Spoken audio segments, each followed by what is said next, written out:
ഓം നമോ ഭഗവതേ വാസുദേവായ. പ്രിയ സജ്ജനങ്ങളെ, എല്ലാവർക്കും നമസ്കാരം. സത്സംഗവേദിയിൽ നമ്മൾ ശ്രീമദ് ഭഗവത്ഗീതയിലെ 18-ാം അധ്യായമായ മോക്ഷസന്യാസ യോഗത്തിലെ 77 ശ്ലോകങ്ങൾ പൂർത്തിയാക്കി.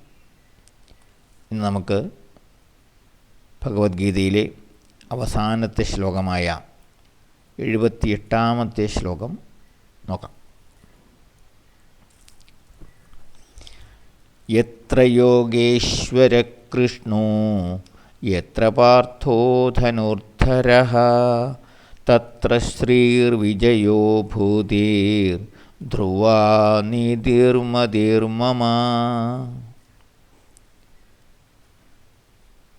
യത്ര എവിടെയാണോ യോഗേശ്വര കൃഷ്ണോ യോഗേശ്വരനായ കൃഷ്ണനുള്ളത്, യത്ര എവിടെയാണോ ധനുർധര പാർത്ഥ ധനുസ്സേന്തിയ പാർത്ഥനുള്ളത്, തത്ര അവിടെയാണ് ശ്രീ ഐശ്വര്യവും വിജയവും ഭൂതിർ അഭിവൃദ്ധിയും നീതിർ നീതിയും ധ്രുവാഹ സ്ഥിരമായി ഇരിക്കുന്നത് അഥവാ സ്ഥിരമായി നിലനിൽക്കുന്നത് മമ മതിർ എന്നാണ് എൻ്റെ അഭിപ്രായം. എവിടെയാണോ യോഗേശ്വരനായ കൃഷ്ണനുള്ളത്, എവിടെയാണോ ധനുസ്സേന്തിയ പാർത്ഥനുള്ളത്, അവിടെയാണ് ഐശ്വര്യവും വിജയവും അഭിവൃദ്ധിയും നീതിയും സ്ഥിരമായി നിലനിൽക്കുന്നത് എന്നാണ് എൻ്റെ അഭിപ്രായം. സഞ്ജയൻ പറയുന്നതാണ്. ഭഗവത്ഗീതയിലെ അവസാനത്തെ ശ്ലോകമാണ് ഇത്. എവിടെ യോഗേശ്വരനായ കൃഷ്ണനുണ്ടോ, എവിടെ വില്ലാളി വീരനായ ധനുസ്സേന്തിയ കർമ്മനിരതനായ അർജുനനുണ്ടോ, അവിടെയാണ് ഐശ്വര്യവും വിജയവും അഭിവൃദ്ധിയും നീതിയും സ്ഥിരമായി നിലനിൽക്കുന്നത് എന്നാണ് എൻ്റെ അഭിപ്രായം. ഇതാണ് സഞ്ജയൻ പറയുന്നത്. ഇവിടെ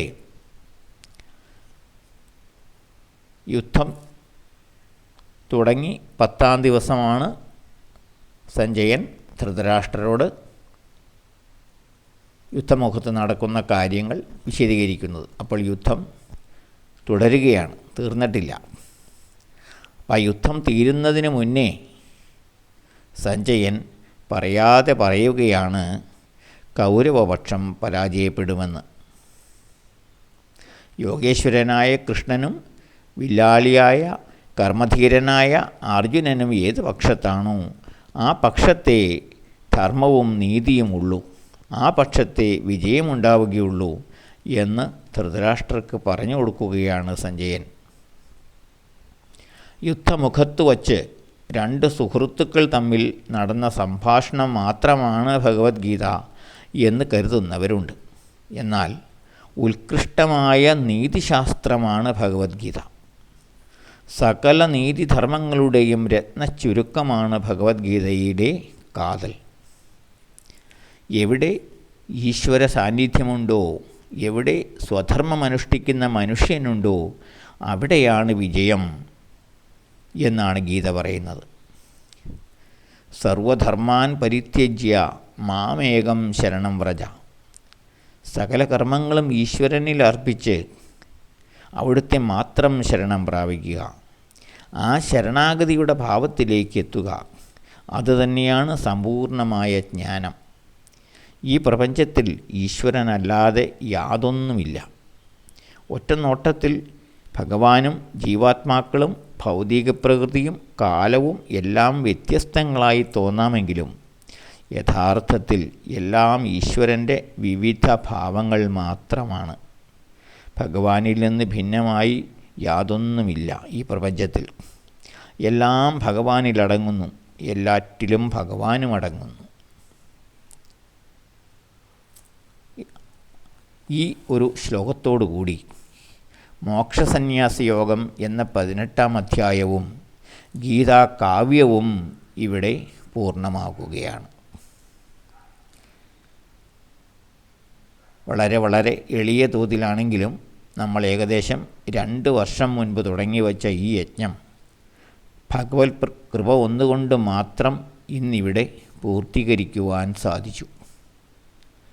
പിഴകൾ പൊറുക്കണമെന്ന് പ്രാർത്ഥിച്ചുകൊണ്ട് ഈ എളിയ ഉദ്യമം ഭഗവത് പാദങ്ങളിൽ സമർപ്പിക്കുന്നു.